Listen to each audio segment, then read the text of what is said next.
We're back here. We're talking about anxiety rehab, and you're not just addicted to drugs or things like that. We got our internal drugs we can be addicted to, because your whole body's a pharmacy of chemistry that can make all kinds of things, right? Serotonin, dopamine, all that kind of stuff. Well, what about the other things, We've got anxiety that can come up and stirring, because you're addicted to the adrenaline of trauma, and maybe you're not. That's like not who you are, but because of past things that have happened, it keeps coming up like waves against you. This is what happened to me yesterday.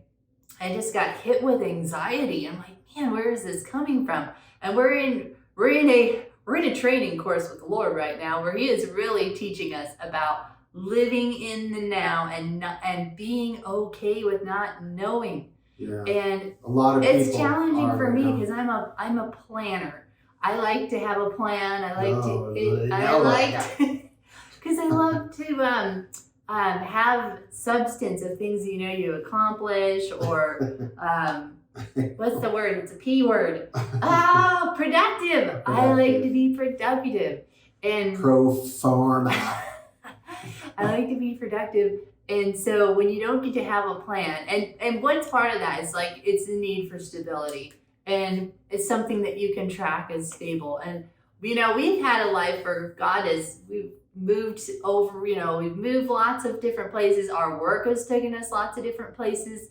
And so we haven't had the normal life, like who has the normal life, right? What does that mean? But, where you're typical of people staying in their home for 20 years, 30 years, with a job for 30 years, and then getting to retire and all this kind of stuff. So a lot of this, what's the word too? That's discombobulated. Disrupting. Disemboweled. There's a lot of disrupting inside, especially for a woman, when they're the nesters. So they like to nest and make their home and all this kind of stuff and all these natural things. But when you want what God wants and He's about your internal development, a lot of things will be disrupted in your life to get you to let go. It's like the mother bird when she starts pulling the deals out of the nest to get the little bird to open the deal.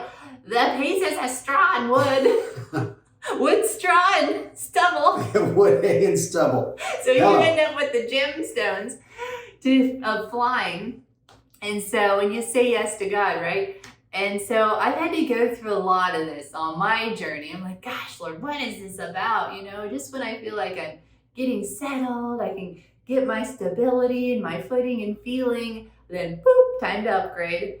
And it's just, you have to let go of triggers. And so then you're like, well, Lord, isn't this having a reverse effect? Now I'm struggling with anxieties, or I'm reaching even more to try to hold on to things, or I'm afraid to have things, because what if those things are going to go, So all these things, and it just is like, you see your limbs even more like, ooh, yeah, that's got to go, And so to become one and be okay, whether you have much, whether you have little, whether you have, whatever it is, you're so stable and you've gone within, right? You're fully satisfied within, and you don't reach for outside things anymore for stability. That's huge. And so but all those things have a tendency to produce you wanting to control how things happen. So like for me, I'll try to anticipate, because like I said on the last video, I don't like pain. So I'll try to anticipate things that, I better prepare and pack, or I better not buy this because that's one more thing I have to pack. Or I've got to, I just go into all these ahead of time anticipations, and then it may never happen, right? False evidence appearing real. Yeah. Fear. And so, illusions. These illusions that start driving you because of anxiety.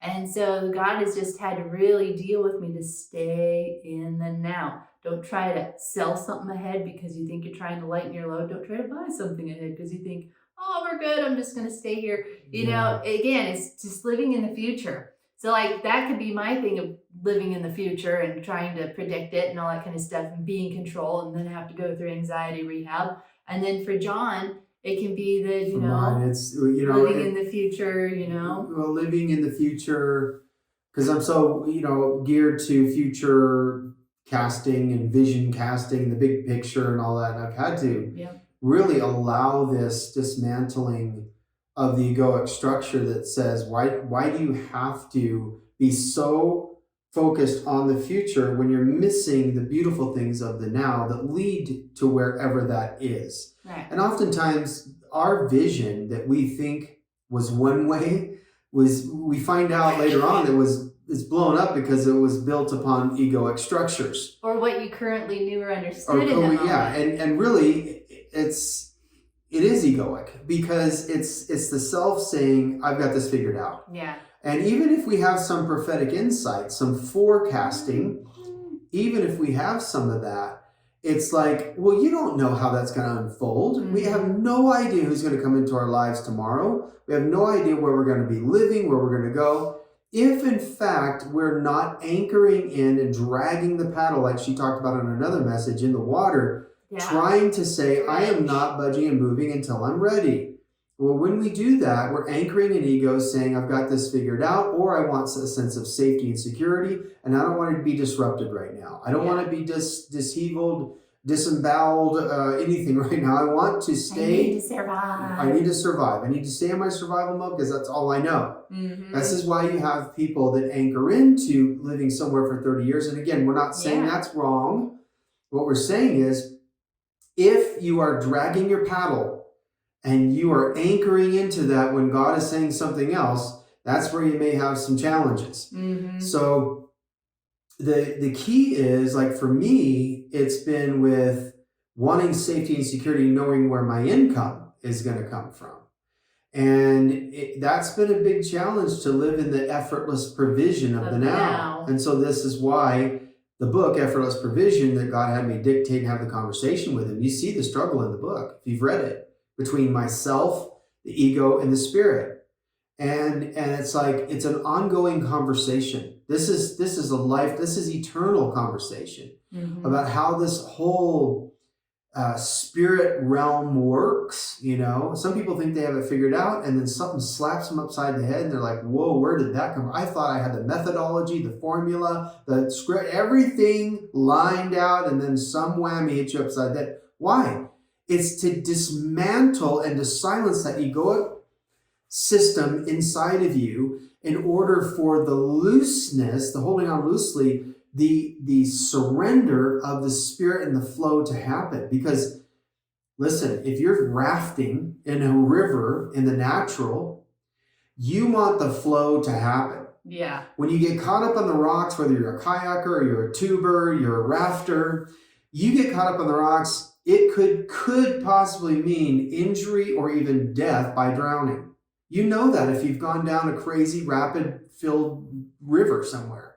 So the point is to allow the flow, be flexible. Be like Bruce Lee said, be like water. Be flexible because we're made of water mostly. And God gives us all these symbols and signs all around us. You know, you're made of water. Why? Okay, could it be you're supposed to be more flexible and flowing than rigid and unpliable? And that's really when we stand our ground and we say, no. Then we're like the toddler that wants its way. And then don't ask me to move. Yeah, things happen when we become rigid. And we don't want any more pain, like she just said. But we don't want to hate the pain either. We don't want to send hate to it. What we want, or abandonment to it. More abandonment to that? No. No, pain is a call to change. It is. And so we look at pain and we say, what does this mean? What's the message? And it's not as if God's sending us pain to teach us some lesson. It's life in the egoic realm mostly that brings us these things, and then we face them and we go, okay, what's the message? Maybe I'm working 18 hours and I shouldn't work 18 hours. My wife's in my face saying, and the kids are being neglected, and my wife is saying to me, you're working too many hours. Look at you, you're eating too much. Why are you always picking on me? I got to provide for this family. You want all the nice things. What's wrong with you? You know, don't tell me my love is showing you that I can work 18 hours a day. No, fella. No. Into the double O. No. That is not true. What's true in that moment, if you're being honest, is you're letting the ego take over to say, I have to provide for myself. If I don't work, I don't eat. So what that really means is God's not saying to use your ego to work so that you can eat. What he's saying is allow the current moment of the now to bring you into a beautiful expression of creative flow, and you'll have all of the energetic juices flowing. You'll have the peace and the joy and the elation and the fruit of the Spirit to unveil to not only yourself, but everyone around you, so your wife doesn't get up in your grill and say, no mo, or there's the dough. Oh. Ow. So, No more. so you get how this works? But, the more we're stubborn and we double down on that 8-inch lift kit on that truck, spiritually speaking, just so you can be seen and heard with those loud pipes on that Harley, pal, the more we anchor into ego that brings us downhill. And not in the downstream beauty of it all, but downhill fast. Yeah. So, anxiety rehab. It's if you want a fast track to it, it's detach from the outcome, because that's what's keeping us in anxiety. Is we're trying to predict the outcome. Isn't that what it is? Yeah. We're trying to, and that I know for me, I'm trying to predict. I'm trying to anticipate, and I know many of you can relate to this. So we're trying, and God is just like, you got to stay in the rhythm and tempo of what the current. Sit back, paddles up, feel the current. Is it going fast? Are you at a standstill? If you're at a standstill, start looking. What are you supposed to be seeing and feeling in the moment, and just be. And when you stop squirming and you're relaxed to just be and paddles up, the current's starting to move again, right? And so it's amazing. God is so focused on our internal development. And so many times our ego is all focused on our external development of, keeping up with the Joneses, or what I have, what I don't have, desires, all these different things that I need to feel okay and survive. But when you can get to this place of just being okay in the moment and just grateful for the next breath. It's just, wow, you have ascended and excelled beyond, and it's just an amazing place to be. So detaching from the outcome. And here's the thing, right? What drives us? And we've read this one before to you, but James 4 in the Mirror translation of the Bible says, 4:13, hey, you've got your year planner out, and can already taste the profits in all of your business ventures. You're going big. You're traveling. You're traveling and trade from city to city. Meanwhile, you have no handle on tomorrow. Woo! Get ready, right? This is the next level living. You have no handle on tomorrow. And this is where you go to anxiety rehab. That's right. Your life is like a mist, and it is visible for a short while before it evaporates. My best advice for you is to wrap up all your plans and conversations in a delightful resolve of God. Don't be so cocksure about your dreams for the future. Plans that presumably exclude God's opinion end up to be full of labor, annoyances, and hardship. Oh, man. Hello, right? And that's when you end up at the rehab camp of anxiety. Oh, man. And he starts pulling this stuff out of you. That's totally says it all right there. Yeah. That's James 4. So for you that are cocksure in your life, remember this. Remember this is that planning, you sit there and go, well, how can I, in the world, can I plan a vision or a business or plan a move or a mate or a whatever? I plan a remodel if I don't have the blueprints and the plans laid out in front of me. What we're talking about here is moment by moment, living in the now. You'll know what the plan is. Yeah. You'll have it fresh right out of the bread oven of heaven. And you'll sit there and go, OMG, I didn't realize it could be this good when I was setting out plans to remodel my kitchen. And then somebody comes in and throws a monkey wrench into it and says, well, wait a minute, have you thought about this? Have you thought about, well, what? Hold on. I have my blueprints right here on the kitchen counter. Can't you see this? I know exactly what I wanted. I know exactly what I want to the T. I don't want to hear it. I don't want to hear it. It's going to be this way or no way or the highway, or I'll get another contractor, pal.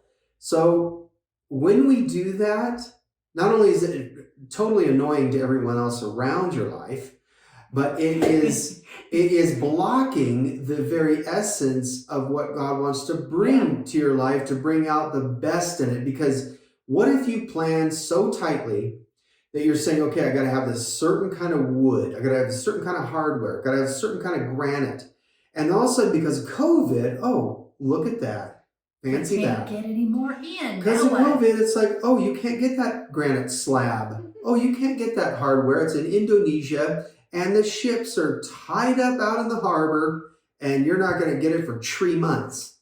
So what does that mean?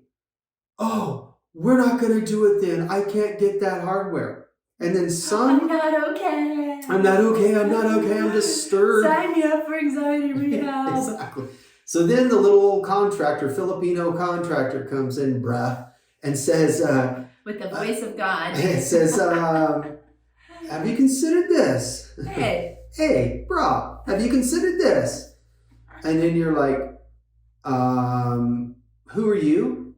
Well, I'm the new contractor because you fired the last one, bro. And then you're like, yes, what do you want? Well, I have this hardware. You want to look at this? Yeah, this is new. It just came out. It just came out. And we've got a bunch in our shipment, and then you're like, in our warehouse. Okay. And then you begin to ponder. Well, did you have to go through all of that? When God comes in through a little Filipino contractor, I'm just using this example. It could be about being flexible. Whatever. Mm-hmm. So it comes in. Filipino, Hawaiian. Yeah, it doesn't matter. White boy comes in and has it, and it's like in other words, flexibility is the being produced order of the day. Oh yeah.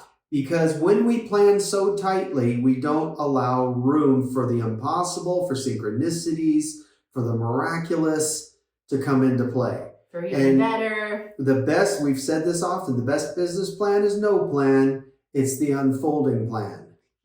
Yeah. And this is where God's designed us as relational beings to be relationship with Him. And this is all a part of the breaking down and learning to be in the now and flow into the next step. Whatever calls you in the moment. And yeah, you can have a loose plan, right? And kind of ideas, but submit them to the Lord. He knows. And then be open to what's coming in. And just keep walking forward, right? So the doors can open. If you're not moving, or walking forward, then nothing's happening. But of course, be led. Just be led. It's so relieving not to have to figure everything out, right? Yeah. How do you really figure anything out? You can't. You can't. You really. don't know the future. And get this.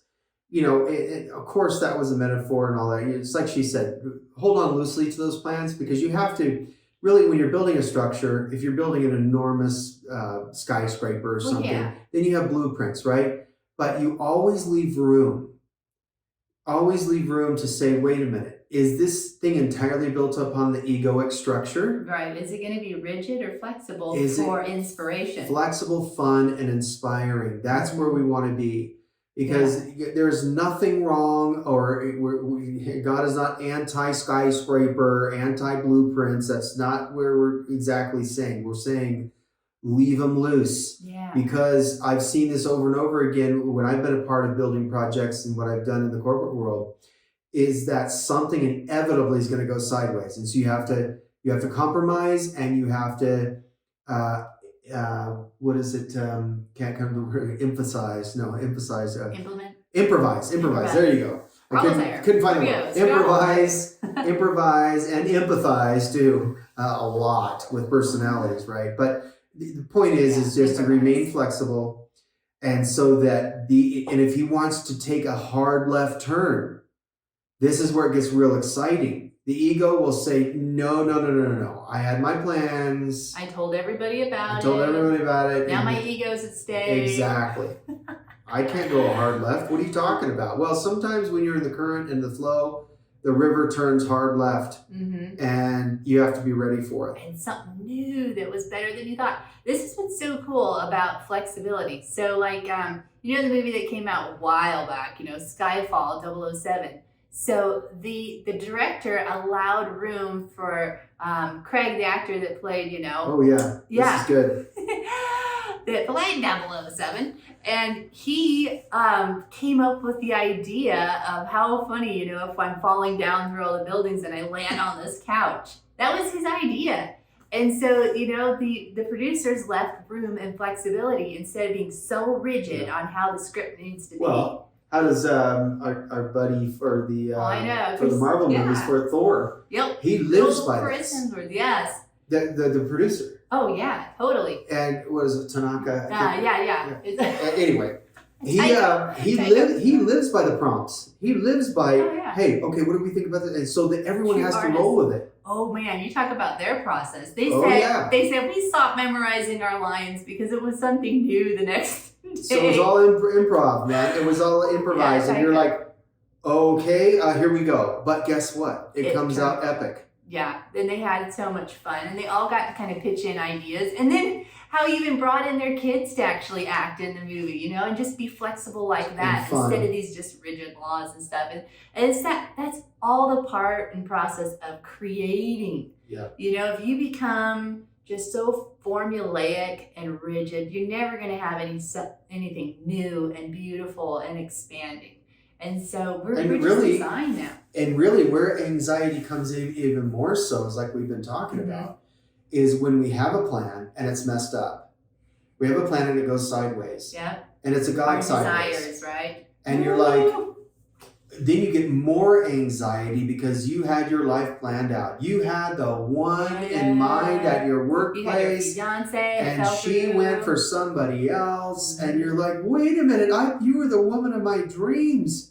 What happened? Yeah. And little did you know that Cindy was not the Cindy. The Cindy there walked away because that Cindy was not made for you or meant for you, but here comes the other Cindy tomorrow starting work, taking her position, and you didn't even know it, you couldn't see it, you didn't understand it because you were so embedded in ego wanting your own way. And this is huge. This is huge for all of us because the consciousness level is rising. And it's rising to the point to where love synchronicities are bringing in things from the right, the left, backwards and forwards and around us to where it's not explainable to the egoic realm inside of us. It is totally relatable to the flow and the current within us. And then when we see it, we're like, ooh, I wasn't expecting that one.